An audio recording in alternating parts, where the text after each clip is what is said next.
Hi, my name is Logyn, and today I'm going to talk to you about the 5 forces regarding athletic wear brands. So starting with number 1, intensity of rivalry among competing firms. Overall, we gave that a pretty low rating. Here we have to talk about the industry growth. Is it a fast-growing industry? What are the exit barriers that these companies have to consider? Number 2, bargaining power of suppliers. We said overall this is a medium ranking. I guess it does kind of depend on what company or brand we are talking about. With a company like Lululemon, they have a higher bargaining power when dealing with their suppliers because they are globally known and they will be buying a lot of their products through their suppliers.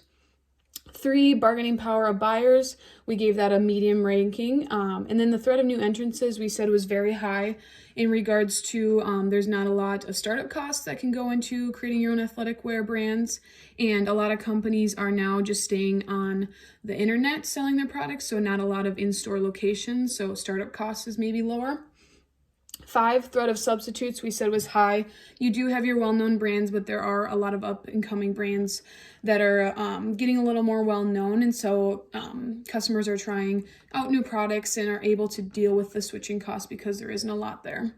So overall, the strength of the industry 5 forces, we gave that a medium ranking, and then the overall industry attractiveness was very high.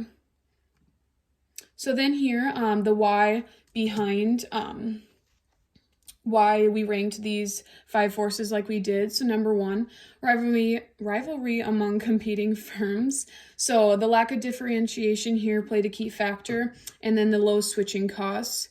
And we also took into consideration the quality of the products depends on the material and the brand. So Lululemon is higher priced because of the quality of their products. And then down here, number 2, the bargaining power of suppliers. Do they have a key input? We rank this pretty medium. Like I said before, it depends on the company and the brand and who they are buying through. And we also rank this low on being the supplier's important customer. So they might not be buying as many products through their suppliers as some other companies. Number 3, we talked about the bargaining power of the buyers. Few buyers and the number of substitutes are low, so very limited. Some companies are dealing with subscriptions with their customers, so even when you aren't buying products, you are still getting charged through that subscription, so they are getting money from you in the end. Moving to number 4, the threat of new entrances, most impactful here. So some disadvantages on the know-how and learning curves is very low. There isn't a lot of learning that goes into starting up your own athletic wear brand. You just need to know your consumer and what their wants and needs are.